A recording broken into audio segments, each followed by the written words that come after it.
ഓം ശ്രീ സായിറാം. എല്ലാവർക്കും നമസ്കാരം. വിവേക ചൂടാമണി നമുക്ക് തുടർന്ന് നോക്കാം.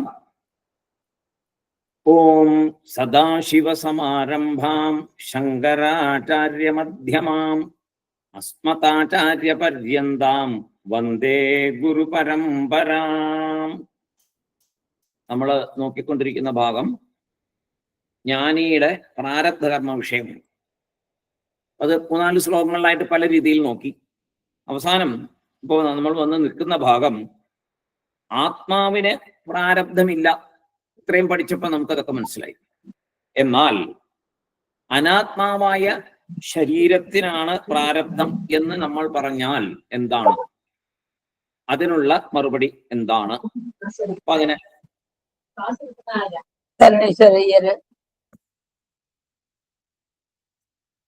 അതിന് ആചാര്യസ്വാമികള് മറുപടി പറയുന്നു. ആ ശ്ലോകമാണ് നമുക്ക് അടുത്തതായിട്ട് നോക്കാനുള്ളത്. ശരീരസ്യാപി പ്രാരബ്ധ കൽപ്പനാ ഭ്രാന്തിരേവ ഹി. ശരീരസ്യാപി പ്രാരബ്ധ Kalpana ഭ്രാന്തിരേവ he. അദ്യസ്തസ്യ കുതഃ സത്വം അസത്വസ്യ കുതോ ജനഃ. അദ്യസ്തസ്യ കുതഃ സത്വം അസത്വസ്യ കുതോ ജനഃ. അജാതസ്യ കുതോ നാശ പ്രാരബ്ധമസതഃ കുതഃ. അജാതസ്യ കുതോ നാശ പ്രാരബ്ധമസതഃ കുതഃ. ആ ശ്ലോകത്തിൽ കൂടിയാണ് ആചാര്യസ്വാമി അതിനുള്ള മറുപടി പറഞ്ഞു തരുന്നത്. എന്താണ് പറയുന്നത് നോക്കാം. അനാത്മാവായ ശരീരത്തിനും പ്രാരബ്ധം പറയാൻ പറ്റില്ല എന്നിവിടെ പറയുന്നു.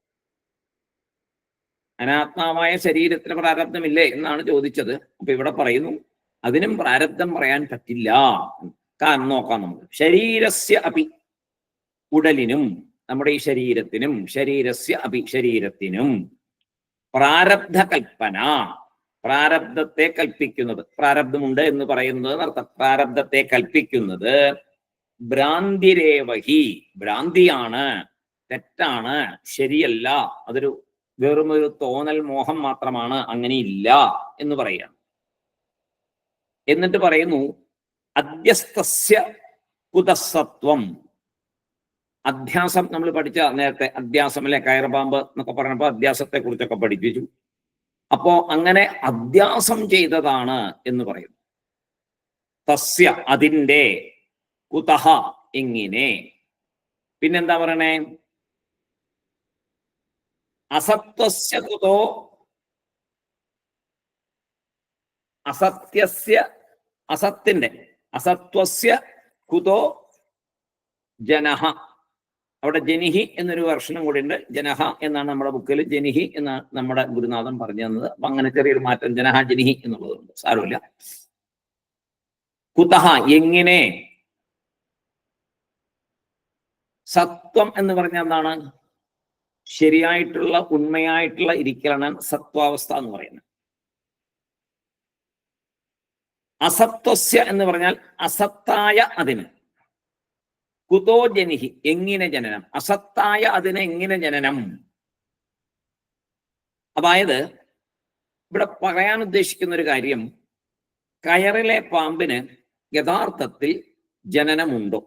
നമ്മൾ കുറെ പഠിച്ചതാണ്. കയറും പാമ്പും കയറും പാമ്പും എന്നാണ് ഉദാഹരണം. വേദാന്തത്തിൽ മുഴുവൻ അത് തന്നെയാണ്. അപ്പൊ അതിൽ ആക്ച്വലി കയറിൽ പാമ്പുണ്ടോ? കയറില് യഥാർത്ഥത്തിൽ പാമ്പില്ല, നമ്മൾ ഏറ്റി വെച്ചതാണ്, അധ്യാസം ചെയ്തതാണ്. അതിൽ പാമ്പുണ്ട് എന്ന് നമ്മൾ വിചാരിച്ചു, നമുക്ക് അങ്ങനെ തോന്നലുണ്ടായതാണ്. ആ പാമ്പിന് അവിടെ ജനനമില്ല. യഥാർത്ഥ ജനനമുണ്ടോ അവിടെ ആ കയറിലെ പാമ്പിന്? ഇല്ല, പാമ്പിന് ജനനമില്ല. ഈ പാമ്പിനെ കുറിച്ച് എന്തെങ്കിലും ഒരു കഥ പറയാൻ പറ്റുമോ അവിടെ ഉണ്ടായ പാമ്പിനെ കുറിച്ച്? പറ്റില്ല. കാരണം ജനനമുള്ളതല്ല അത്. നമ്മളങ്ങനെ തോന്നി നമുക്ക് എന്ന് മാത്രമേ. അതിനെക്കുറിച്ചൊരു കഥ ഒന്നും പറയാൻ പറ്റില്ല. കാരണം അത് യഥാർത്ഥമല്ല. യഥാർത്ഥമായതിനെ കുറിച്ചല്ലേ എന്തെങ്കിലുമൊക്കെ പറയാൻ പറ്റുള്ളൂ. ഈ പറഞ്ഞ കയറിൽ നമ്മൾ ദർശിച്ച ആ പാമ്പ് നമ്മുടെ സങ്കല്പം കൊണ്ട് നമുക്ക് തോന്നിയതാണ്. അപ്പോ അത് യഥാർത്ഥമല്ല. അതിനാൽ അതിനെക്കുറിച്ച് കഥ പറയാൻ പറ്റില്ല. അത് ആരോപിക്കപ്പെട്ടതാണ്. ശരീരം അതേപോലെ സങ്കല്പിക്കപ്പെട്ടതാണ് എന്നാണ് ഇവിടെ പറഞ്ഞു വരുന്നത്. അത് കൂടിയ വേദാന്തമാണ്. ഏറ്റവും കൂടിയ അതിന്റെ ടോപ്പ് മോസ്റ്റ് വേദാന്തത്തിലേക്കാണ് പോകുന്നത്.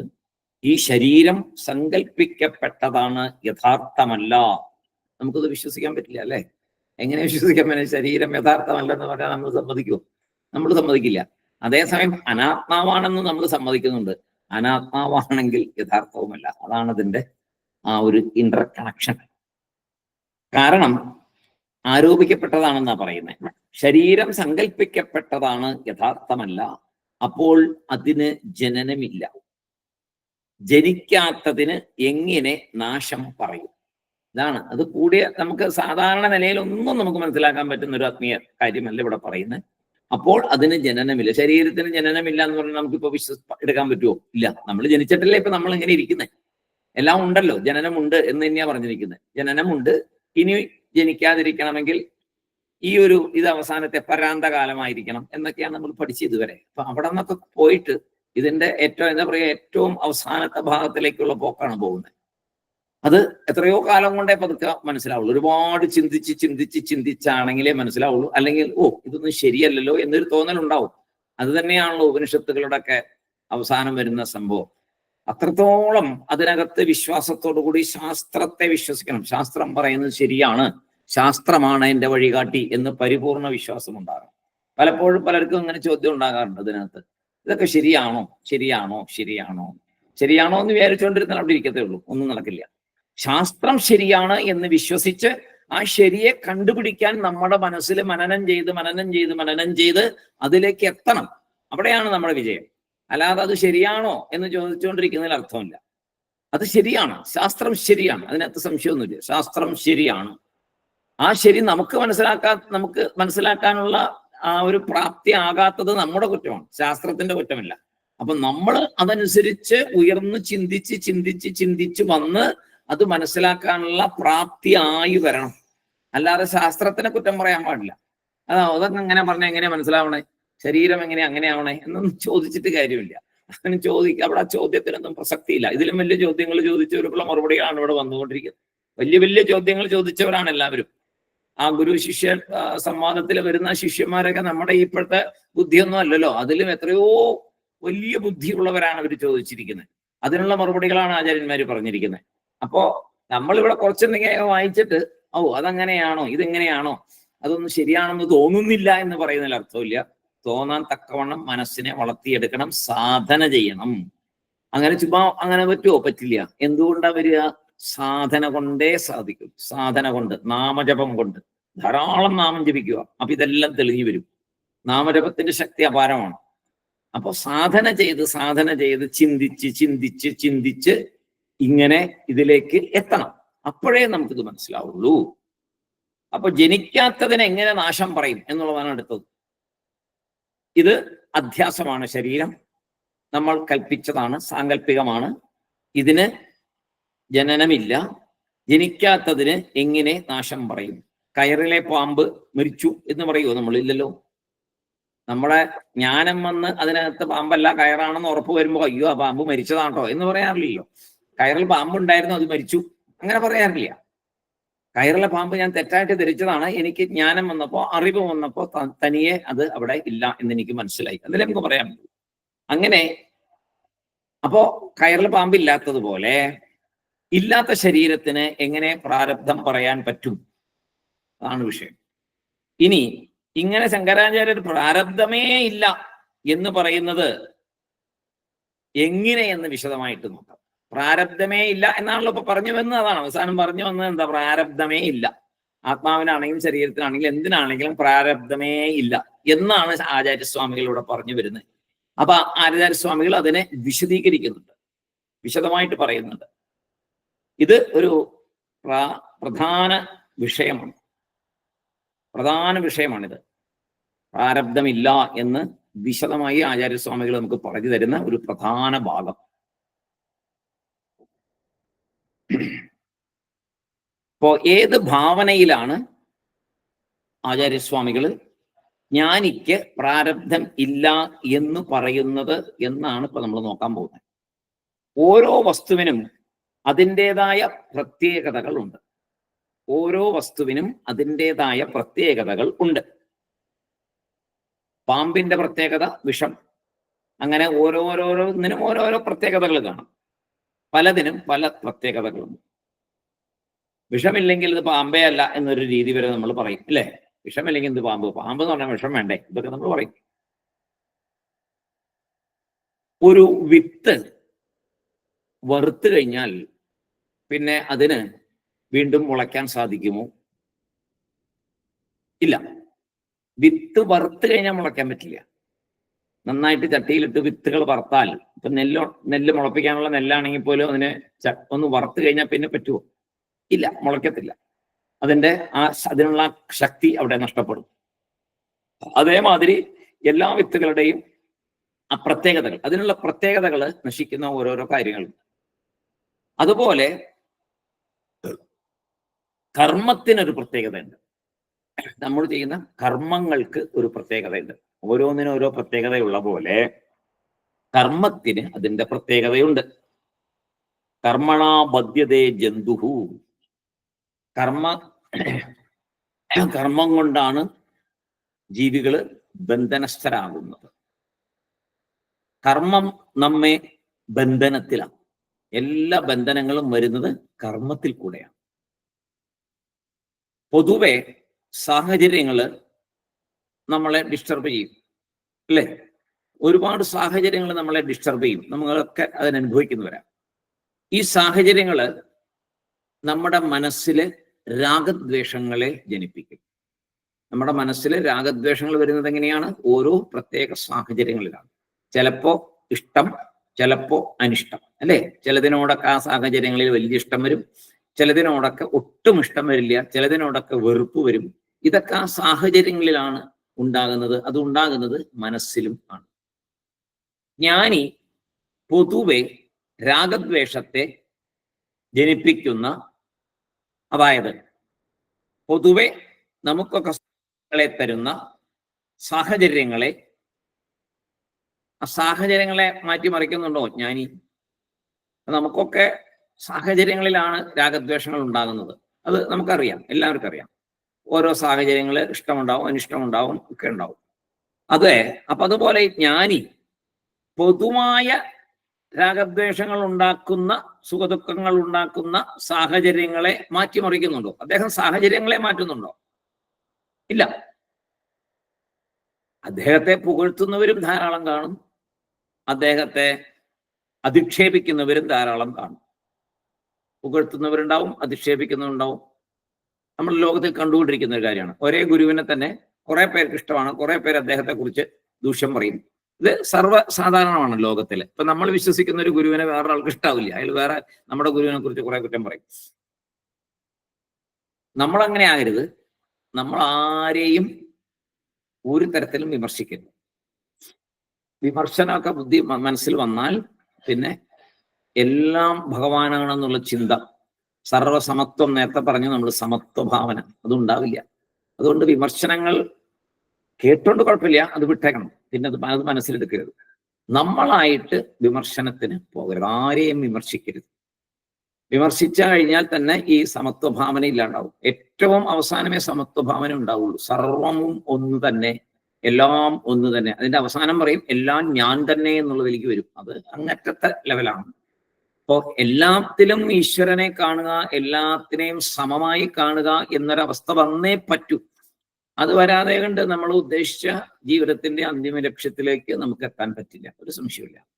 അപ്പോ അങ്ങനെ വരുമ്പോൾ നമുക്ക് ഈ സാഹചര്യങ്ങളെ നമുക്ക് അങ്ങോട്ട് മാറ്റാൻ പറ്റുമോ? പറ്റില്ല. നമ്മൾ വന്ന് ജനിച്ച സാഹചര്യങ്ങൾ, നമ്മളിപ്പോൾ പെരുമാറിക്കൊണ്ടിരിക്കുന്ന സാഹചര്യങ്ങൾ, ഇതിനൊന്നും നമുക്ക് മാറ്റാൻ പറ്റില്ല. പിന്നെ എന്താണ് ചെയ്യാൻ പറ്റുക എന്നുള്ളതാണ് അടുത്തതായിട്ട് നോക്കുന്നത്. അപ്പൊ നമ്മളെ പുകഴ്ത്തുന്നവരും കാണും, നമ്മളെ അധിക്ഷേപിക്കുന്നവരും കാണും. അപ്പൊ ലോകത്തിന്റെ ഗതിയൊന്നും മാറ്റാൻ പറ്റില്ല. നമ്മളിവിടെ ജനിച്ചു എന്നാൽ ശരി, ലോകത്തിന്റെ ഗതി അങ്ങ് മാറ്റിയേക്കാൻ, നമുക്ക് കുറെ കാര്യങ്ങൾ അങ്ങ് ചെയ്യാന്ന് വെച്ചാൽ അങ്ങനെ ഒന്നും നടക്കുന്ന കാര്യമേ അല്ല. പിന്നെ എന്താണ്, എവിടെയാണ് മാറ്റം വരാൻ പറ്റുക? എവിടെയാണ് പരിവർത്തനം ഉണ്ടാക്കാൻ പറ്റുക? ഇത് വലിയൊരു കാര്യമാണ്. ഭഗവാൻ ബാബ പറഞ്ഞത്, ഞാൻ ഇപ്പോൾ ഭൂമിയിൽ അവതരിച്ചത് തന്നെ മനുഷ്യ ഹൃദയങ്ങളില് പരിവർത്തനം ഉണ്ടാക്കാനാണെന്നും. പണ്ടൊക്കെ ഒന്നോ രണ്ടോ അസുരന്മാരുണ്ടാവും, അല്ലെങ്കിൽ ഒരു ഗ്രൂപ്പ് ഓഫ് ആൾക്കാർ, എനിമീസ് ഉണ്ടാവും. അവരെ വധിച്ചാൽ ധർമ്മം പുനഃസ്ഥാപിക്കപ്പെടും.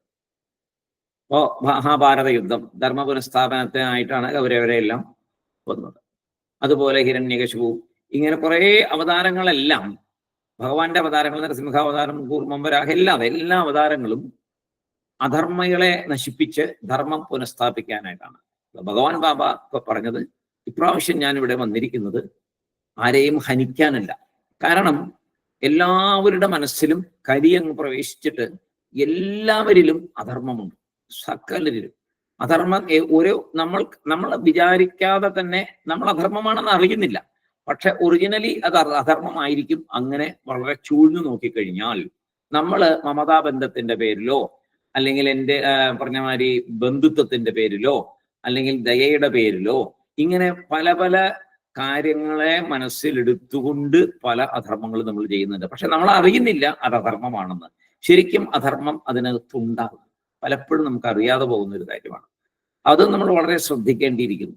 അപ്പൊ അങ്ങനെ എല്ലാവരിലും ചെറിയ തോതിലെങ്കിലും അധർമ്മം ഉള്ളതുകൊണ്ട് അധർമ്മികളെ മുഴുവൻ ഉന്മൂലനം ചെയ്തിട്ട് ലോകത്തെ നന്നാക്കാൻ പറ്റില്ല. അതുകൊണ്ട് ഏറ്റവും ശ്രേഷ്ഠമായ മാർഗം എല്ലാവരിലും പരിവർത്തനം ഉണ്ടാക്കുക എന്ന്, അധർമ്മ ചിന്തകളെ മാറ്റി ധർമ്മചിന്തയിലേക്ക് മനസ്സിനെ പരിവർത്തനം ചെയ്യുക. അതിനാണ് എൻ്റെ ഈ അവതാര ലക്ഷ്യം, പരിവർത്തനമാണ് എന്ന് പറഞ്ഞു. ശരിയാണ്, അതാണ് നടക്കുന്നത്. ശരിക്കും നടക്കുന്നത് അത് തന്നെയാണ്. ഭഗവാന്റെ ഉപദേശങ്ങൾ അനുസരിച്ച്, ഭഗവാന്റെ വാണികളൊക്കെ വായിച്ച് അതനുസരിച്ച് ഇപ്പൊ രുദ്രജപവും മറ്റു കാര്യങ്ങളും, ഒരുപാട് നാമജപവും കാര്യങ്ങളും ഭജനയും സേവ എല്ലാം എന്തിനാണ്? സർവീസ് ചെയ്യുമ്പോൾ മനസ്സിന് മാറ്റം ഉണ്ടാവണം, ഭജന പാടുമ്പോൾ മനസ്സിന് മാറ്റം ഉണ്ടാവണം, നമ്മളില് ഒരു പരിവർത്തനം സംഭവിക്കണം. അങ്ങനെ പരിവർത്തനം സംഭവിച്ചാൽ മാത്രമേ ഈ പറഞ്ഞ കാര്യങ്ങളൊക്കെ പറ്റുള്ളൂ, അല്ലെ? അപ്പോ ലോകത്തിന്റെ ഗതിയെ മാറ്റാൻ പറ്റില്ല, നമുക്ക് സ്വയം മാറാം. അതാണ് ഭഗവാൻ അവതരിച്ചത് തന്നെ അതിനു വേണ്ടിയിട്ട്. ലോകത്തിന്റെ ഗതിയെ മാറ്റാനല്ല ഭഗവാൻ വന്നേ. ആ ഗതി മാറും. എങ്ങനെ? അധർമ്മമായിട്ടൊരു ഗതിയാണെങ്കിൽ ആ ഗതി മാറും. എങ്ങനെ? ഓരോരുത്തരും സ്വയം ധർമ്മത്തിൽ ഊന്നി ജീവിതം നയിച്ചാൽ പതുക്കെ പതുക്കെ ആ മോശമായ സാഹചര്യങ്ങളെല്ലാം മാറി നല്ല സാഹചര്യങ്ങൾ ഉടലെടുക്കും. അപ്പോ ഭഗവാൻ അവതരിച്ചതിനാണ്, തീർച്ചയായിട്ടും അതിന് തന്നെയാണ്. അതിനുള്ള എല്ലാ ഉപാധി, ഏത് തരത്തിലുള്ള ആൾക്കും പരിവർത്തനം നടക്കാൻ തക്കവണ്ണമുള്ള കാര്യങ്ങളാണ് ഭഗവാന്റെ അവതാരത്തിൽ ഭഗവാൻ പറഞ്ഞു തന്നിട്ടുള്ളത്. അപ്പോ സാഹചര്യങ്ങളെ മാറ്റുന്നില്ല, ജ്ഞാനിയുടെ മനസ്സിനാണ് മാറ്റം. ആ ജ്ഞാനിയുടെ മനസ്സിനെ ഈ സാഹചര്യങ്ങൾ ബാധിക്കുകയില്ല. നേരത്തെ പറഞ്ഞു നമ്മൾ എങ്ങനെയാണ് എന്നുള്ളതൊക്കെ പഠിച്ചു. അപ്പോ അതൊന്നും മനസ്സിനെ ബാധിക്കുന്നില്ല. അദ്ദേഹം ആ മനസ്സിനെ ശമതമാദികളെല്ലാം ഉപയോഗിച്ച്, അല്ലേ,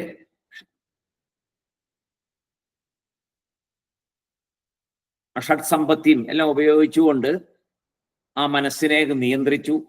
മാറ്റം അവനവനിൽ ഉണ്ടായി. ജ്ഞാനിക്ക് എവിടെ മാറ്റം ഉണ്ടായേ? അവനവനിൽ മാറ്റമുണ്ടായി. പുറത്തുള്ള സാഹചര്യത്തിൽ മാറ്റമില്ല. നമ്മൾ നോക്കുമ്പോൾ സാഹചര്യം എല്ലാം ഒന്ന് തന്നെ. നമ്മുടെ കൂടെയുണ്ട് ജ്ഞാനി, എല്ലാ സാഹചര്യങ്ങളിലും അദ്ദേഹം ഉണ്ട്. പക്ഷെ അദ്ദേഹത്തെ അതൊന്നും ബാധിക്കില്ല. നമ്മളെ ചെറിയ കാര്യം പോലും നമ്മുടെ മനസ്സിനെ ബാധിക്കും. ഇവിടെയാണ് വ്യത്യാസം. അപ്പോ മാറ്റം അവനവനില് ഉണ്ടാകണം. അതാണ് ജ്ഞാനഫലം. ഈ ജ്ഞാനത്തിന്റെ ഫലം എന്താണ്? മാറ്റം അവനവനിൽ ഉണ്ടാകും. നമ്മളിൽ ചിന്തിച്ചു നോക്കുക, എനിക്ക് എന്തെങ്കിലും ജ്ഞാനത്തിന്റെ ഒരു സ്വല്പം ജ്ഞാനമെങ്കിലും എന്നിലേക്ക് പ്രവേശിച്ചിട്ടുണ്ടോ? എനിക്ക് ഇത്രയും നാളായിട്ട് ഞാൻ ഇതൊക്കെ കേൾക്കുന്നു, പഠിക്കുന്നു, ഒരുപാട് നാമം ചൊല്ലുന്നു, അമ്പലത്തിൽ പോകുന്നു, തൊഴുന്നു, എല്ലാ കാര്യങ്ങളും ഞാൻ ചെയ്യുന്നുണ്ട്. എനിക്ക് ആഗ്രഹവുമുണ്ട് നന്നാകണമെന്ന്, ഈ ജന്മം കൊണ്ട് തീരണം എന്ന് ആഗ്രഹമുണ്ട്. പക്ഷെ അപ്പൊ ഒന്ന് നോക്കുക, എന്തെങ്കിലും ജ്ഞാനം എനിക്ക് കിട്ടിയിട്ടുണ്ടോ? ജ്ഞാനം കിട്ടിയിട്ടുണ്ടോ എന്നറിയാൻ എന്താണ്? ഏതെങ്കിലും സാഹചര്യങ്ങളിൽ എന്നെ വല്ലാതെ ദുഃഖിപ്പിക്കുന്നുണ്ടോ, വല്ലാതെ വേദനിപ്പിക്കുന്നുണ്ടോ, അതോ ഒരു നിസ്സംഗ അവസ്ഥയിൽ എനിക്ക് കടന്നു പോകാൻ സാധിക്കുന്നുണ്ടോ? പുറത്തേക്ക് വേണ്ട. ഇപ്പൊ നിസ്സംഗാവസ്ഥ മനസ്സിലാകാലോ. ഇപ്പൊ പുറത്തേക്ക് ഒരു മരണം, തൊട്ടടുത്ത ഒരു ബന്ധുവിന്റെ മരണം സംഭവിച്ചു. നമുക്കറിയാം, ഈ തത്വങ്ങളൊക്കെ നമുക്കറിയാം. എല്ലാവരും ശരീരം വിടേണ്ടവരാണ്, എല്ലാം നമുക്കറിയാം. ഇതിനെക്കുറിച്ചൊക്കെ അനാലിസിസ് ഒക്കെ മനസ്സിൽ നടത്താം.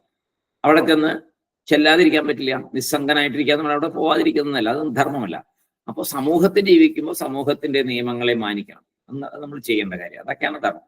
അപ്പൊ ആ സമൂഹത്തിന്റെ നിയമം അനുസരിച്ച് മരിച്ച അവിടെ ഒന്ന് പോവുക, ഒന്ന് കാണുക, അവരെ ഒന്ന് ആശ്വസിപ്പിക്കുക, ഇതൊക്കെ ചെയ്യേണ്ടതാണ്. അപ്പോഴെല്ലാം ഉള്ളിന്റെ ഉള്ളില് എന്തറിയണം? ഇത് ഒരു നാടകമാണ് ഇവിടെ നടക്കുന്നത്. എല്ലാവരും വരുന്നു പോകുന്നു, വരുന്നു പോകുന്നു. ഇതൊന്നും നിത്യമല്ല. നിത്യമായത് ഈ ശരീരം വിട്ടുപോയ ആളുടെ ആത്മാവ് നിത്യമാണ്. എൻ്റെ ഉള്ളിലുള്ള ആത്മാവ് നിത്യമാണ്. അപ്പോ അത് സംഭവിച്ചുകൊണ്ടിരിക്കും, ഇങ്ങനെ വന്നും പോയിക്കൊണ്ടിരിക്കും. അല്ലാതെ ഇത് എൻ്റെ മനസ്സിനെ വേദനിപ്പിക്കേണ്ട കാര്യമില്ല, ഞാൻ വേദനിക്കേണ്ട കാര്യമില്ല. ഞാൻ ആനന്ദസ്വരൂപനാണ്, എന്നെ ഇതൊന്നും ബാധിക്കില്ല, ഉള്ളിൽ ബാധിക്കില്ല എന്ന് ഉണ്ടാകണം. പുറത്തല്ല, ഉള്ളിൽ ഇതൊന്നും ബാധിക്കാത്ത രീതിയിൽ പെരുമാറാൻ സാധിക്കണം. അപ്പൊ മാറ്റം അവനവനിൽ ഉണ്ടാകണം. അതാണ് ജ്ഞാനഫലം.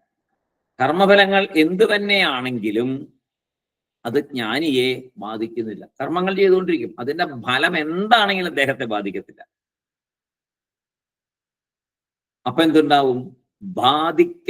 ബാധിക്കാതിരിക്കുന്ന കർമ്മം ഫലത്തോടുകൂടി താനേ അപ്രത്യക്ഷമാവും. ബാധിക്കാതിരിക്കുന്ന കർമ്മഫലങ്ങള് താനേ അപ്രത്യക്ഷമാവും. അത് സഞ്ചിതത്തിൽ പോയി കൂടുതൽ സഞ്ചിതം ഉണ്ടാവുകയോ ഒന്നും ഉണ്ടാവത്തില്ല. അതെങ്ങുമില്ല, അതങ്ങ് നശിച്ചു പോകും. എവിടെയെങ്കിലും ബാധിച്ചാലേ അതിന് നിലനിൽപ്പുള്ളൂ, ബാധിച്ചില്ലെങ്കിൽ നിലനിൽപ്പില്ല. അപ്പൊ ഇവിടെ ജ്ഞാനിയെ സംബന്ധിച്ചിടത്തോളം മനസ്സിലൊന്നും എടുക്കാത്തത് കൊണ്ട് ഇതൊന്നും അവിടെ ബാധിക്കില്ല. അപ്പോ ആ കർമ്മഫലം താനേ അപ്രത്യക്ഷമാകും. അപ്പൊ ഒരാള് നമ്മളെ ചീത്ത പറയാന്ന് വിചാരിക്കുക, അത് നമ്മളെ ബാധിച്ചാലല്ലേ പ്രശ്നമുള്ളൂ. ബാധിച്ചാൽ എന്തുണ്ടാവും? പലതും ഉണ്ടാകാം. ഒന്ന്, ഭയങ്കര വിഷമം തോന്നാം. പിന്നൊന്ന്, അതിശക്തമായ കോപമുണ്ടാകാം. കോപമുണ്ടായ ഉടനെ അതൊരു തിരിച്ചൊരു പ്രതിപ്രവർത്തനത്തിന് വഴിയുണ്ടാക്കും, വഴക്കുണ്ടാക്കാം, തിരിച്ചു വഴക്കുണ്ടാക്കും. പിന്നെ അതങ്ങൊരു ചെയിൻ ഓഫ് ആക്ടിവിറ്റീസ് ആയിട്ട്, ചെയിൻ ഓഫ് ആക്ഷൻസ് ആയിട്ട് അങ്ങനെ പോയിക്കൊണ്ടിരിക്കും. നേരെ മറിച്ച് ഒരു ചീത്ത നമുക്ക് കേട്ടപ്പോ, നമ്മളെ കുറിച്ചൊരു ചീത്ത പറഞ്ഞപ്പോ അത് ചെവി കൂടെ കേട്ടു, ബസ് മനസ്സിനെ സ്പർശിക്കാൻ സമ്മതിക്കാതെ അതിനെ കടത്തി വിട്ടാലോ, പിന്നെ നമ്മളെ ബാധിക്കുന്നില്ലല്ലോ, നമ്മളെ ബാധിക്കുകയില്ല. അതിന് ഫലമുണ്ടോ? അവിടെ നോക്കിയാറിയാം ആ കർമ്മത്തിന് ഫലമുണ്ടോ? അയാൾ ചെയ്ത കർമ്മത്തിന് ഫലം ഉണ്ടാകത്തില്ല, അത് നശിച്ചുപോയി. പിന്നെ അയാൾ സ്വയം അയാളുടെ ഉള്ളിൽ എന്തെങ്കിലും ഉണ്ടെങ്കിൽ നമ്മൾ നോക്കേണ്ട കാര്യമില്ല. ജ്ഞാനിയെ സംബന്ധിച്ചിടത്തോളം അതിന് ഫലമില്ലാതെ പോയി, ഒന്നും സംഭവിക്കത്തില്ല. നമ്മളത് സ്വീകരിച്ചാൽ മാത്രമേ എന്തെങ്കിലും സംഭവിക്കുള്ളൂ. നമ്മുടെ മനസ്സിനെ അത് ബാധിക്കാതിരുന്നാൽ ഒന്നും സംഭവിക്കില്ല, അതങ്ങനെ അപ്രത്യക്ഷമാക്കും. അത് നല്ല ഒരു ഉദാഹരണമാണ്. എങ്ങനെയാണ് ആ കർമ്മം അപ്രത്യക്ഷമാകുന്നത്? കർമ്മഫലം അപ്രത്യക്ഷമാകുന്നത് കർമ്മമാണല്ലോ, അയാൾ ചെയ്യുന്ന ഒരു കർമ്മമാണ്. നമ്മളെ ചീത്ത വിളിച്ചു, ഒരു കർമ്മമാണ്. അപ്പൊ ജ്ഞാനിയാണ്, എന്നെയാണ് വിളിച്ചത്. എന്റെ മനസ്സിൽ ഞാനത് സ്വീകരിച്ചാലേ അതിന് ഫലമുള്ളൂ, അല്ലെങ്കിൽ അത് അപ്രത്യക്ഷമാവും, അത് അന്തരീക്ഷത്തിൽ അയച്ചു പോകും, അതിനൊരു ഫലമില്ല, അത് പോയി.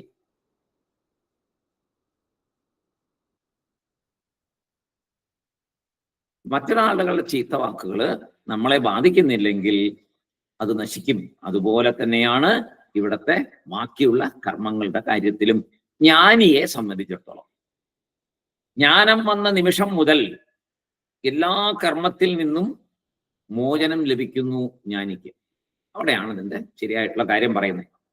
എല്ലാ കർമ്മങ്ങളിലും എപ്പോ ഒരിക്കൽ ജ്ഞാനം ഉദിച്ചുവോ മനസ്സിൽ, ആ സമയം മുതൽ ഒന്നും ബാധിക്കുന്നില്ലല്ലോ. അതിനാണല്ലോ ജ്ഞാനഫലം. അപ്പോ ഒരു പ്രവർത്തനവും അവിടെ ബാധിക്കില്ല. അപ്പൊ എന്തായി? എല്ലാ കർമ്മത്തിൽ നിന്നും മോചനമായി. കർമ്മത്തിനെയാണല്ലേ നമ്മൾ ഇങ്ങനെ തിരിച്ചത്. 3 തരത്തിലെ കർമ്മത്തെ തിരിച്ചല്ലോ. സഞ്ചിതം, പ്രാരബ്ധം എന്നൊക്കെ പറഞ്ഞ് നമ്മൾ ചേർത്തല്ലോ. അതൊന്നുമില്ല പിന്നെ അവിടെ. കർമ്മഫലമേ അപ്രത്യക്ഷമായി പോകുന്നു. അപ്പോ ജ്ഞാനിയുടെ ദൃഷ്ടിയില് സ്വയം ജനനവുമില്ല, സ്വയം മരണവുമില്ല. ഞാൻ ആത്മാ എന്ന് അദ്ദേഹം തിരിച്ചറിഞ്ഞിരിക്കുകയാണ്. അതാണ് ജ്ഞാനം. ജയമില്ല, പരാജയമില്ല, സുഖമില്ല, ദുഃഖമില്ല, ഒന്നുമില്ല. സർവ ആനന്ദമയം മാത്രം, സച്ചിദാനന്ദ സ്വരൂപനായിട്ടിരിക്കുന്നു. അതെങ്ങനെയാന്ന് പറഞ്ഞു തരാൻ പറ്റുമോ? നമുക്ക് ആർക്കെങ്കിലും പറ്റില്ല. കാരണം നമ്മൾ ആരും അത് അനുഭവിച്ചിട്ടില്ല. അനുഭവിച്ച ഋഷിമാര്, ശാസ്ത്രം അത് പറയുന്നു, അങ്ങനെ അനുഭവിക്കാൻ സാധിക്കും, ആ ഒരു അവസ്ഥയിൽ ഇരിക്കാൻ സാധിക്കുമെന്ന് പറയുന്നു. അതിനുവേണ്ടി നമ്മൾ പരിശ്രമിക്കുന്നു, അല്ലെ? നമ്മൾ അതിനു വേണ്ടിയിട്ടാണല്ലോ. ആ സച്ചിദാനന്ദം എന്താണെന്ന് അറിയണം, ആ ഭഗവത്പാദത്തിൽ എപ്പോഴും ഇരിക്കുമ്പോഴുള്ള സുഖം എന്താണെന്ന് അറിയണം. അതാണ് വേണ്ടത്. ഈ ഭൂമിയിൽ ഇങ്ങനെ വന്നു പോയിക്കൊണ്ടിരിക്കണ്ട. ആ സാക്ഷാൽ പരബ്രഹ്മം എല്ലാത്തിനെയും നിയന്ത്രിക്കുന്ന, എല്ലാത്തിനെയും നോക്കിക്കൊണ്ടിരിക്കുന്ന, എല്ലാത്തിനെയും പരിപാലിച്ചു കൊണ്ടിരിക്കുന്ന, എല്ലാത്തിനെയും തന്നിലേക്ക് ലയിപ്പിക്കുന്ന ആ സച്ചിദാനന്ദ രൂപമായിട്ട് തന്നെ ഞാൻ ഇരിക്കണമെന്ന് ആഗ്രഹിച്ചിട്ടാണ് നമ്മൾ ഇത്രയും ബുദ്ധിമുട്ടി ഇതൊക്കെ പഠിച്ചുകൊണ്ടിരിക്കുന്നത്. അപ്പോ ഉള്ളില് പതുക്കെ പതുക്കെ സുഖദുഃഖങ്ങളെയൊക്കെ അങ്ങനെ കാണണം. ഒന്നും എന്നെ ബാധിക്കുന്നില്ല, ഒന്നും എന്നെ ബാധിക്കുന്നില്ല എന്ന് പതുക്കെ പതുക്കെ പതുക്കെ പതുക്കെ ഉള്ളിലെ നിയന്ത്രിച്ചു കൊണ്ടുവരണം. അത് മെല്ലെ മെല്ലെ നമുക്ക് പറ്റും. ആദ്യം അവനവന്റെ ഗൃഹത്തിലുള്ള ഓരോ കാര്യങ്ങളിൽ നിന്ന് നോക്കുക, പിന്നെ പതുക്കെ പതുക്കെ പുറത്തുള്ളത് നോക്കുക. ടെറർ റിവേഴ്സും ആകാം, പുറത്തുള്ളതിൽ നിന്ന് അകത്തേക്കും വരാം. പേപ്പറിൽ ഇല്ലേ എത്രയോ മരണ വാർത്ത വരുന്നു, ഒന്നും ബാധിക്കുന്നില്ലല്ലോ, ഒന്നും ബാധിക്കുന്നില്ല. അല്ലെങ്കിൽ അതിനേ നേരം ഉണ്ടാവുള്ളൂ. ഒരു 10, 200, 300 കാണും ഒരു ദിവസം മരണം പേപ്പറിൽ, കോളത്തില്. എല്ലാത്തിനും നമ്മൾ കരഞ്ഞു തുടങ്ങിയാൽ എന്തായിരിക്കും സ്ഥിതി? അപ്പൊ നമുക്കറിയാം ബാധിക്കാത്തതുകൊണ്ട് ബാധിക്കുന്നതുകൊണ്ടെന്ന് നമുക്കറിയാം. ബാധിക്കുന്നത് നമ്മൾ തന്നെയാണ് തീരുമാനിക്കുന്നത് നമുക്കറിയാം. എങ്ങനെ തീരുമാനിക്കണേ? അയ്യോ ഇതെന്റെ ഒരു മമത കൊണ്ട്, ഞാൻ അറിയുന്ന ആള്, എന്നെ അറിയുന്ന ആള്, അയ്യോ വിഷമായി. അങ്ങനെ അപ്പോ അവിടെയൊക്കെ ഈ തത്വം കൊണ്ടുവരണം. ഇതെല്ലാവർക്കും സംഭവിക്കുന്നതാണ്, നാളെ എനിക്ക് സംഭവിക്കും, എന്റെ ശരീരവും എന്നെ വിട്ടുപോകും. പക്ഷെ ഞാൻ ശരീരമല്ല എന്നുള്ള സത്യം ഞാനിപ്പോ മനസ്സിലാക്കുന്നു. ശരീരം പൊക്കോട്ടെ, ഇനിയൊരു ശരീരം എനിക്ക് വരണ്ട. അതുകൊണ്ട് ഈ മരണം എന്റെ അവസാനത്തെ മരണമായിരിക്കണം. ഈ ശരീരം പോകുന്നത്, ഞാൻ ആത്മസ്വരൂപം തന്നെയാണ്, ഈ ദുഃഖങ്ങളൊന്നും എന്നെ ബാധിക്കുന്നില്ല. ശരിയാണ്, അവിടെ ഒരു മരണം സംഭവിച്ചു, നമ്മുടെ ബന്ധുക്കളാണ്, ഓക്കെ, എന്നെ അത് ബാധിക്കുന്നില്ല. കാരണം ഞാൻ ആത്മാവാണ്. ഈ ശരീരവുമായിട്ടാണല്ലോ ബന്ധം കൽപ്പിക്കുന്നത്, ആത്മാവുമായിട്ടുള്ള ബന്ധമല്ലല്ലോ കൽപ്പിച്ചിരിക്കുന്നത്. ആത്മാവായിട്ട് ബന്ധം കൽപ്പിക്കുകയാണെങ്കിൽ അതും ആത്മാ ഇതും ആത്മാ എന്ന് വരുമ്പോൾ അതിനും മരണമില്ല, ഇതിനും മരണമില്ല. ആ ഒരു ലെവലിലേക്ക് പോകുമ്പോൾ അവിടെയും മരണമില്ല, ഇവിടെയും മരണമില്ല. അപ്പൊ നമ്മൾ കാണുന്നത് ആ ലെവലിലേക്ക് എത്താത്തത് കൊണ്ട്, മമതാബന്ധം കൊണ്ട് ശരീരമായിട്ട് കാണുന്നു, നമ്മളെ ശരീരമായിട്ട് കാണുന്നത് കൊണ്ട് അവരെയും ശരീരമായിട്ട് കണ്ടു. അപ്പൊ മനസ്സിന് വിഷമം വന്നു. അപ്പൊ ആദ്യം അവനവനെ ശരീരമായിട്ട് കാണാതെ മുന്നോട്ട് വന്നിട്ട് വേണം മറ്റുള്ളവരെ ശരീരമല്ലാതെ കാണാൻ സാധിക്കാൻ. അത്ര എളുപ്പമല്ല. അപ്പൊ ആദ്യം അവനവനുള്ളിലെ ആത്മതത്വത്തെ തിരിച്ചറിയണം. അതിനാണ് വിവേക ചൂടാമണി തുടക്കം തൊട്ടേ പറഞ്ഞത്. ആത്മാ അനാത്മാ തിരിച്ചറിഞ്ഞ് അവിടെ നിന്ന് തുടങ്ങി കോശങ്ങളൊക്കെ പറഞ്ഞ് ഗംഭീരമായിട്ട് പറഞ്ഞു തന്നു നമ്മളെ എങ്ങനെയാണ് ഇതിൽ നിന്ന് ഊരിപ്പോരുക എന്നുള്ളത്. ചെയ്തു നോക്കണം. പഠിച്ചാൽ മാത്രം പോതിയോ? പോരല്ലോ. വിവേക ചൂടാമണി പഠിച്ചു കഴിഞ്ഞാൽ തീരണം ശരിക്കും പറഞ്ഞു. അത്രയും കാര്യങ്ങളാണ് വിവേക ചൂടാമണി. ഇതുപോലൊരു പ്രകരണ ഗ്രന്ഥം, ഇത്രയും ഗംഭീരമായിട്ടുള്ള പ്രകരണ ഗ്രന്ഥം വേറെ ഉണ്ടോ ശങ്കരാചാര്യ സ്വാമികളുടെ എന്നറിയില്ല. വളരെ ഗംഭീരമായ ഒരു പ്രകരണ ഗ്രന്ഥം തന്നെയാണ്. ഈ ബേസിക്സ് മാത്രം മതി ശരിക്കും പറഞ്ഞാൽ നമുക്ക് എല്ലാ കാര്യങ്ങളും മനസ്സിലാകാൻ. അപ്പോ എനിക്ക് പ്രാരബ്ധമില്ല എന്ന് ഞാൻ ഈ സ്വയം തീരുമാനിക്കുന്നു. ഒരു ഫലം, ഒരു കർമ്മഫലവും ബാധിക്കുന്നില്ല എന്ന് വന്നു കഴിഞ്ഞപ്പോ എനിക്ക് ഒന്നിനോടും ഒട്ടലില്ല. ഞാൻ എല്ലാത്തിൽ നിന്നും മോചനം നേടിയാണ്, മോചനങ്ങൾ നേടിയാണ് ഇരിക്കുന്നത്. വൈരാഗ്യമുണ്ട്. ഒന്നിനോടും എനിക്ക് അമിതമായ ആഗ്രഹം ഒന്നുമില്ല. ഞാൻ ഇപ്പോ സച്ചിദാനന്ദത്തിലാണ് ഇരിക്കുന്നത്. ഈ ശരീരം എന്തെങ്കിലും ഒരു ദിവസം ഈ കിട്ടിയ ശരീരം പോകും, അത്രേ ഉള്ളൂ. അപ്പോ കർമ്മഫലം പ്രവർത്തിക്കാത്തതിനാൽ അത് താനേ നശിച്ചു പോകുന്നു അവിടെ. അപ്പൊ നമ്മുടെ അറിവ് എന്താണ്? പക്വതയാണ്. നമ്മുടെ അറിവ് പക്വതയാണ്. നമ്മുടെ അറിവ് ശരിക്കൊരു പക്വത വരണം. ഇതൊക്കെ പഠിച്ചു കഴിയുമ്പോൾ പക്വത ഉണ്ടായില്ലെങ്കിൽ ഒരു പ്രയോജനമില്ല. കർമ്മഫലമായ സാഹചര്യങ്ങളെ എങ്ങനെ സ്വീകരിക്കണം എന്നത് പക്വതയിൽ കൂടെ പറ്റുള്ളൂ, അല്ലെ? കർമ്മഫലമായ സാഹചര്യങ്ങളെ എങ്ങനെ സ്വീകരിക്കണം എന്ന് തീരുമാനിക്കുന്നത് അറിവ് അഥവാ പക്വതയാണ്. എങ്ങനെ ഇതിനെ ഉൾക്കൊള്ളണം എന്ന് തീരുമാനിക്കുന്നത് ആ പക്വതയാണ്. ശ്രീരാമേന്ദ്രസ്വാമിയുടെ രാമായണത്തിലെ ഏറ്റവും രസകരമായ ഒരു ഭാഗമാണ് ഈ പക്വതയുടെ കാര്യം അറിയാം രാമേന്ദ്രസ്വാമിയുടെ. അതുകൊണ്ടാണ് മനുഷ്യനായി അവതരിച്ച് എല്ലാം കാണിക്കുന്നുണ്ട് അവിടെ. ഒരു രാത്രി രാജാവായിട്ട് അഭിഷേകം ചെയ്യാൻ പോകുന്നു എന്നുള്ള സങ്കല്പം, ആ മാനസിക നിലയിൽ പുറത്തുനിന്ന് നോക്കുന്ന നമുക്ക് എങ്ങനെയാണ് അഭിഷേകം ചെയ്യാൻ പോകുന്ന പിറ്റേ ദിവസം രാവിലെ യുവരാജാവായി അഭിഷേകം ചെയ്യാൻ പോകുന്ന ആള് പിറ്റേ ദിവസം രാവിലെ എന്തായി?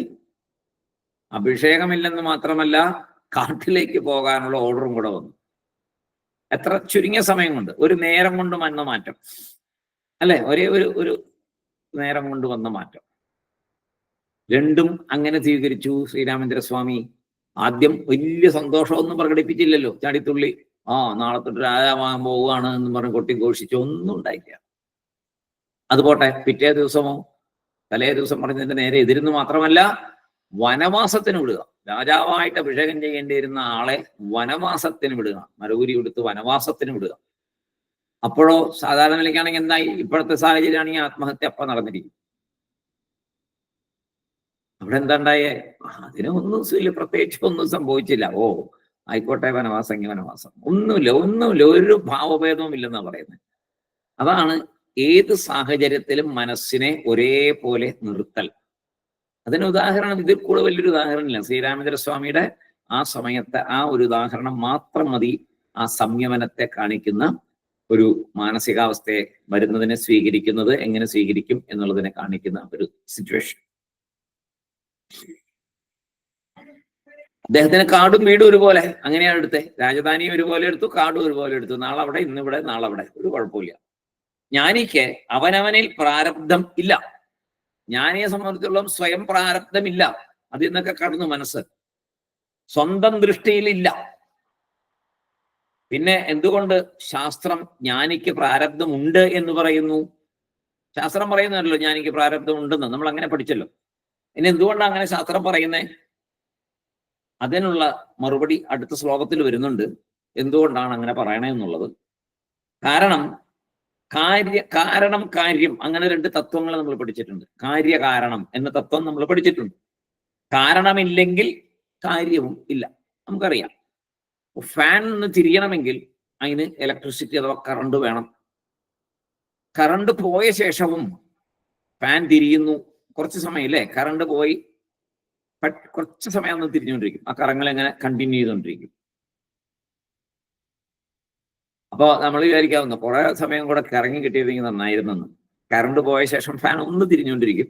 നമ്മൾ വിചാരിക്കും കുറച്ചുകൂടെ കിട്ടിയിരുന്നെങ്കിൽ നന്നായിരുന്നു, കറണ്ട് പോയാൽ ആ സമയത്ത് കിട്ടിയിരുന്നെങ്കിലും നമ്മൾ പ്രതീക്ഷിക്കും, നല്ല ചൂടുള്ള സമയമാണെങ്കിൽ. പക്ഷെ കിട്ടില്ലല്ലോ, കറണ്ട് പോയി, അത് നിൽക്കുകയും ചെയ്യും. അപ്പൊ പോയതാരാണ്? കാരണം പോയി, കാര്യമാണ് അവിടെ ഉണ്ടായിരുന്നത്. കാരണം പോയാൽ പിന്നെ കാര്യത്തിന് നിലനിൽപ്പിൽ അതും പോവും. ശാസ്ത്രം പറയുന്നു ജന്മകാരണം, ഈ ജ്ഞാനിയുടെയും ജന്മകാരണം എന്താണ്?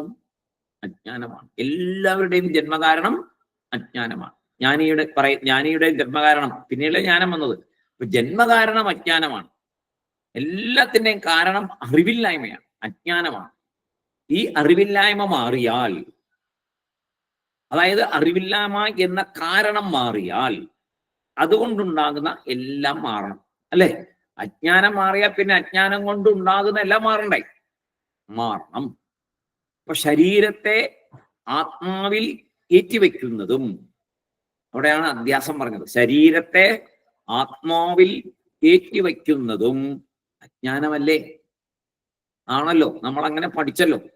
ഈ ശരീരത്തെ ഞാൻ ആത്മാവിനെ ഞാൻ എന്നിട്ട് അറിയാതെ, ആത്മാവെന്നൊരു സംഭവമേ അറിയാതെ ശരീരത്തെ മാത്രം ഞാൻ എന്ന് വിചാരിച്ചുകൊണ്ടിരിക്കുമ്പോ ഈ അധ്യാസമാണ് നടന്നേ, അല്ലേ? അറിവില്ലായ്മ, അജ്ഞാനം കൊണ്ടല്ലേ അങ്ങനെ പറഞ്ഞത്. ഈ ആത്മാവിന്റെ മുകളിൽ ശരീരത്തെ കയറ്റി വെച്ചിരിക്കുന്നത്. അപ്പൊ ആക്ച്വലി ശരീരമുണ്ടോ? ഇല്ല, അധ്യാസമാണ്. അതാണ് പറഞ്ഞ ബലിപ്പിന്റെ. ശരീരം ഇല്ലെന്ന് പറഞ്ഞാൽ നമുക്ക് മനസ്സിലാവില്ല. ഇപ്പോ എന്താണത്? ഈ ശരീരത്തെ നമ്മൾ ശരീരം എന്നൊരു രീതിയിൽ അജ്ഞാനം കൊണ്ട് കയറ്റി വെച്ചിരിക്കുന്നതാണ് ആത്മാവിലെ. ഒറിജിനലി ഞാൻ ആരാണ്? ഞാൻ ആത്മാ. അതുകൊണ്ടാണ് എപ്പോഴും ഞാൻ എന്ന് പറയുന്നുള്ള ഇരുട്ടിലും. എൻ്റെ കൈ പോയാൽ ഞാൻ പോയി എന്ന് പറയോ? ഇല്ല. കാല് പോയാൽ ഞാൻ പോയി എന്ന് പറയോ? ഇല്ല. ഞാൻ പോയി എന്ന് പറയാൻ പറ്റുമോ? നമുക്ക് പറയാനേ പറ്റില്ല. അങ്ങനത്തെ സാഹചര്യം ഇല്ല. കാരണം ഈ ശരീരം ഇല്ലാത്തതാണ്. അപ്പോ അറിവില്ലായ്മ മാറുമ്പോ അറിവില്ലായ്മയുടെ പരിണത ഫലങ്ങളും മാറും. ഈ തത്വം വെച്ച് അജ്ഞാനികൾ പറയുന്നു, ചോദിക്കുന്നു, എന്ത്? പ്രാരബ്ധത്തിന്റെ കാര്യം അജ്ഞാനികളാണ് ചോദിക്കുന്നത്. ജ്ഞാനിക്ക് അറിവില്ലായ്മ മാറിയാൽ അറിവില്ലായ്മയുടെ ഫലമായ ശരീരവും നശിക്കും.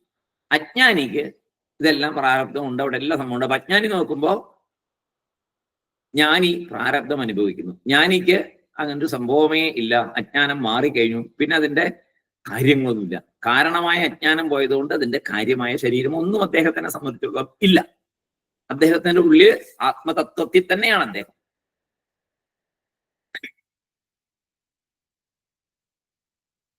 അപ്പോ പറയും അറിവില്ലായ്മയുടെ ബലമായിട്ടുണ്ടായ ശരീരം,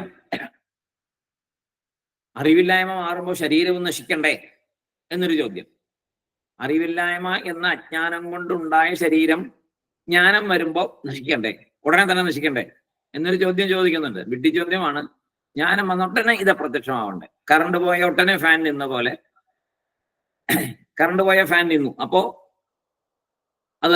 അതുപോലെ പെട്ടെന്ന് ശരീരം ഇല്ലാതെ കണ്ടാകണ്ടേ. അജ്ഞാനം വന്ന അജ്ഞാനം കൊണ്ടാണ് ഈ ശരീരം ഉണ്ടായിരിക്കുന്നത്. അതാണ് ഇതിന്റെ പുറകിലുള്ള തത്വമെങ്കിൽ ജ്ഞാനം വന്ന ഉടനെ ഈ ശരീരം ഇല്ലാതെ കണ്ടാകണ്ടേ എന്നൊരു ചോദ്യം. അപ്പൊ ജ്ഞാനം വന്ന ശേഷവും ശരീരമുണ്ടല്ലോ, ഞാൻ കാണുന്നുണ്ടല്ലോ. ഇങ്ങനെ ചില മൂഢന്മാർ പറയുന്നു എന്ന് ആചാര്യസ്വാമി പറയുന്നു. മൂഢന്മാർ എന്ന് തന്നെ അവരെ വിളിച്ച ആചാര്യസ്വാമികൾ. അങ്ങനെ ചില മൂഢന്മാർ പറയുന്നല്ലോ. അപ്പോ ഈ മൂഢന്മാരായ അജ്ഞാനികളെ സമാധാനിപ്പിക്കാനാണ് ശാസ്ത്രം പ്രാരബ്ധം മാത്രം നിലനിൽക്കും എന്ന് പറയുന്നത്. ഇവിടെയാണ് അടിവരയിട്ട് നമ്മൾ മനസ്സിലാക്കേണ്ടത്. അജ്ഞാനികളെ, അവർക്ക് അജ്ഞാനിയല്ലേ, അവർക്ക് പറഞ്ഞാൽ മനസ്സിലാവില്ല. അപ്പോ അവരെ സമാധാനിപ്പിക്കാനായിട്ട് പറയാണ്, ശരിയാണ്, പ്രാരബ്ധം നിലനിൽക്കും, പ്രാരബ്ധം നിലനിൽക്കും, ശരീരം പോകുന്നവരെ പ്രാരബ്ധം കാണും, പ്രാരബ്ധം കാണും എന്ന് പറഞ്ഞു വെക്കുന്നത് അജ്ഞാനികളെ സമാധാനിപ്പിക്കാനായിട്ടാണ്. ജ്ഞാനം വന്നാൽ പിന്നെ ഇത് സമാധാനിപ്പിക്കേണ്ട കാര്യമില്ല. കാര്യങ്ങളെല്ലാം നമുക്ക് പറയാം. നമ്മൾ ജ്ഞാനപാതയിലേക്ക് പോയിക്കൊണ്ടിരിക്കുകയാണ്. നമ്മളത് മനസ്സിലാക്കണം. എന്താണ് മനസ്സിലാക്കണ്ടേ? മനസ്സിൽ പരിവർത്തനമുണ്ടായി ഈ ബന്ധനത്തിൽ നിന്ന് മോചനം നേടി ഇതൊന്നും എന്നെ ബാധിക്കില്ല, ഞാൻ സച്ചിദാനന്ദ സ്വരൂപമാണ് എന്ന തിരിച്ചറിവിലെ മനസ്സിനെ കൊണ്ടുവരണം. അപ്പോഴേ നമ്മൾ ജ്ഞാനിയാവുള്ളൂ. അപ്പൊ കാരണം നശിക്കും, കാര്യവും നശിക്കും, ഒന്നും ഉണ്ടാവില്ല. അപ്പോ അജ്ഞാനികളെ സമാധാനിപ്പിക്കാനാണ് ശാസ്ത്രം പ്രാരബ്ധമുണ്ടെന്ന് പറയുന്നത്. നമുക്ക് അല്ല, നമ്മളോടല്ല. നമ്മൾ പഠിക്കുന്നവരോട് പറഞ്ഞു തരുന്നു അങ്ങനത്തെ സംഭവമൊന്നും ഇല്ല. അപ്പൊ നമ്മൾ ആ രീതിക്ക് തന്നെ തരും. നമ്മൾ അജ്ഞാനിയായിട്ട് ഇരുന്നുകൊണ്ട് അതെങ്ങനെയെന്ന് ചോദിക്കരുത്. അങ്ങനെ വന്ന് ഒട്ടും ജ്ഞാനം കിട്ടിയിട്ട് ഇത്രയും നാളും പഠിച്ചതെല്ലാം വെറുതെ വേസ്റ്റ് എന്നുള്ളതാണ്. അത് പാടില്ല. ഇത് മനസ്സിലാക്കണം. അപ്പൊ പ്രാരബ്ധം മാത്രം നിലനിൽക്കും എന്ന് പറയുന്നത് അജ്ഞാനികൾക്ക് വേണ്ടിയിട്ടാണ്. അപ്പോ കറണ്ട് പോയ ശേഷം ഫാൻ കുറച്ചു കാലം തിരിയുന്ന പോലെ ഈ ശരീരം മുന്നോട്ട് പോയിക്കൊണ്ടിരിക്കും കുറച്ചു നാൾ. അത് കഴിഞ്ഞാൽ ആ ശരീരം പതിച്ചു പോകും. അതിന് വേറൊരു കാര്യം കൂടെ പറയുന്നുണ്ട്. കയറില് പാമ്പിനെ അധ്യാസം ചെയ്ത് പാമ്പിനെ കയറിൽ കണ്ടു കഴിഞ്ഞപ്പോ എന്തുണ്ടായി? പിന്നീട് ജ്ഞാനം വന്നപ്പോ അവിടെ പാമ്പില്ലെന്ന് മനസ്സിലായി. പക്ഷെ കുറച്ചു നേരം പാമ്പിനെ കണ്ടു, ആ കുറച്ച് സമയം ആ ഭയം മനസ്സിൽ നിലനിൽക്കും. ഉടനെ പോവില്ല. കുറച്ചു നേരം ഭയം മനസ്സിൽ നിൽക്കും, പിന്നെ മാറും. അത് മനുഷ്യ മനസ്സിന്റെ പ്രത്യേകതയാണ്. കുറച്ച് സമയം അതൊരു ലാഗിങ് ഉണ്ടാവും, അത് കഴിഞ്ഞിട്ട് അത് പോകുള്ളൂ. ഫാൻ കറണ്ട് പോയ ശേഷം കുറച്ചു നേരം ഒന്ന് തിരിയുന്ന പോലെ ഈ മനസ്സിൽ ഈ ഭയം കുറച്ച് നിൽക്കുന്ന പോലെ ഈ പ്രാരബ്ധം തീരുന്നവർ ഈ ശരീരം കൊണ്ട് മുന്നോട്ട് പോകും.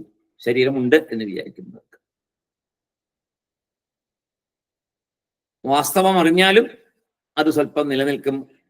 അതുപോലെ പ്രാരബ്ധം കാരണം പോയ ശേഷവും അധ്യാസലേശം എന്നാണ് ഞാൻ പറയാം. അധ്യാസലേശം അങ്ങനെ ഉള്ള ആ കാരണം കൊണ്ട് അവിടെ പ്രാരബ്ധമുണ്ട് എന്ന് അജ്ഞാനികൾക്ക് തോന്നും. ജ്ഞാനിയെ സംബന്ധിച്ചിടത്തോളം പ്രാരബ്ധം എന്നൊരു സംഭവം ജ്ഞാനശേഷം, ജ്ഞാനം വന്ന ശേഷം ജ്ഞാനഫലം കൊണ്ട് ഒന്നും ഇല്ല. ഇത്രയുമാണ് ആ 99-ാമത്തെ ശ്ലോകം കൊണ്ട് പറഞ്ഞത്. അടുത്ത 100-ാമത്തെ ശ്ലോകം നമുക്ക് അടുത്ത ദിവസം നോക്കാം. സമയമായി. വളരെ ഗഹനമായ ഭാഗത്തോടെ പോയിക്കൊണ്ടിരിക്കുകയാണ്. നല്ല രീതിയിൽ ഇത് മനസ്സിലാക്കാനായിട്ട് ഭഗവാൻ അനുഗ്രഹിക്കട്ടെ. ഭഗവാൻ അനുഗ്രഹിച്ചുകൊണ്ട് മാത്രമാണ് ഇത്രയും കാലമായിട്ട് ഈ വിവേക ചൂടാമണിയും മറ്റുള്ളതൊക്കെ പഠിച്ചുകൊണ്ട് നമ്മൾ മുന്നോട്ട് പോയിക്കൊണ്ടിരിക്കുന്നത്. തീർച്ചയായിട്ടും ഭഗവാന്റെ വലിയൊരു കരുണ നമ്മളിൽ ഉള്ളത് കൊണ്ടാണ്, ഭഗവാന്റെ കൃപ ഉള്ളത് കൊണ്ടാണ്. അല്ലെങ്കിൽ നമുക്ക് തന്നെ അറിയാം, ആരോടെങ്കിലും ഒക്കെ ഒന്ന് സംസാരിക്കുമ്പോൾ നമുക്കറിയാം ഇതൊന്നും ആരും ശ്രദ്ധിക്കില്ല, ആർക്കും കേൾക്കും വേണ്ട, ഇത് കേട്ടാൽ ഒന്നിട്ടും മനസ്സിലാകത്തുമില്ല. ഒരാളോട് ഇപ്പൊ ഞാൻ എന്നോട് വല്ലവരും ചോദിക്കുകയാണെങ്കിൽ തന്നെ വളരെയധികം ആഗ്രഹമായിട്ട് ചോദിക്കുകയാണെങ്കിൽ നമ്മുടെ ഈ ലിങ്ക് ഞാൻ കൊടുക്കാറുള്ളൂ. ഇതൊന്ന് കേൾക്കണം എന്ന് ആഗ്രഹിക്കുന്നവരോട്. ചുമ്മാ ഇതൊന്ന് കയറി കേട്ടിട്ട് ഒരു കാര്യമില്ല. ഇപ്പൊ നമുക്ക് നോക്കിയാൽ അറിയാം, ഇതിനകത്ത് ഇപ്പൊ ഈ യൂട്യൂബിലൊക്കെ ഓരോ വ്യൂസ് വരുമല്ലോ, ലക്ഷക്കണക്കിന് ആൾക്കാർ വ്യൂ ചെയ്യുന്ന പല കാര്യങ്ങളും കാണാം, ലക്ഷക്കണക്കിന് കോടിക്കണക്കിന്. നമ്മുടെ വീഡിയോ ഒക്കെ നോക്കിക്കഴിഞ്ഞാൽ 50 പേരോ 60 പേരോ ഒക്കെ കാണുള്ളൂ. അതേമാതിരി ഇങ്ങനത്തെ കാര്യങ്ങളൊക്കെ വേറെ വലിയ ആചാര്യന്മാര് പറഞ്ഞതാണെങ്കിലും നല്ല ഗഹനമായിട്ടുള്ള ആത്മീയതത്വങ്ങൾ പറയുന്ന വീഡിയോസ് ഒന്നും ആരും കാണൂലേ, കേൾക്കൂല. അതേസമയം ചുമ്മാ സാധാരണ ലൗകികമായിട്ടുള്ള കാര്യങ്ങളാണെങ്കിൽ ഇഷ്ടംപോലെ വ്യൂസും കാര്യങ്ങളൊക്കെ ഉണ്ടാവും. അപ്പോൾ എന്തായാലും ഭഗവാൻ നമുക്ക് വലിയൊരു അനുഗ്രഹം തന്നിരിക്കുന്നു. ഇതിലൊരു ടേസ്റ്റ്, ഈ ജന്മത്തില് ഇതിലൊരു താല്പര്യം വന്നല്ലോ, അത് തന്നെ ഏറ്റവും വലിയൊരു നമ്മുടെ പൂർവ്വജന്മങ്ങളുടെ സുഹൃതമാണ്. പൂർവ്വജന്മത്തിൽ നമ്മൾ ഒന്നും മോശമായിട്ട് ചെയ്തിട്ടില്ല. അതുകൊണ്ട് തീർച്ചയായിട്ടും ഈ ഒരു ജ്ഞാനത്തിലേക്കുള്ള ആ മുമുക്ഷുത്വം കിട്ടിയത് ആ ഭാഗ്യം. ഭഗവാന്റെ പാദങ്ങളിൽ നമസ്കരിക്കുന്നു. ഓം പൂർണ്ണമദ പൂർണ്ണമിദം പൂർണ്ണാത് പൂർണ്ണമുദച്യത്തെ പൂർണ്ണസ്യ പൂർണ്ണമാദായ പൂർണ്ണമേവാവശിഷ്യത്തെ. ഓം ശാന്തി ശാന്തി ശാന്തി. ഹരി ഓം തത്സത്. എല്ലാവർക്കും സായിരാം. അടുത്ത ദിവസം വീണ്ടും കാണാം. സായിരാം സാർ. സായിരാം. സായിരാം സാർ. സായിരാം.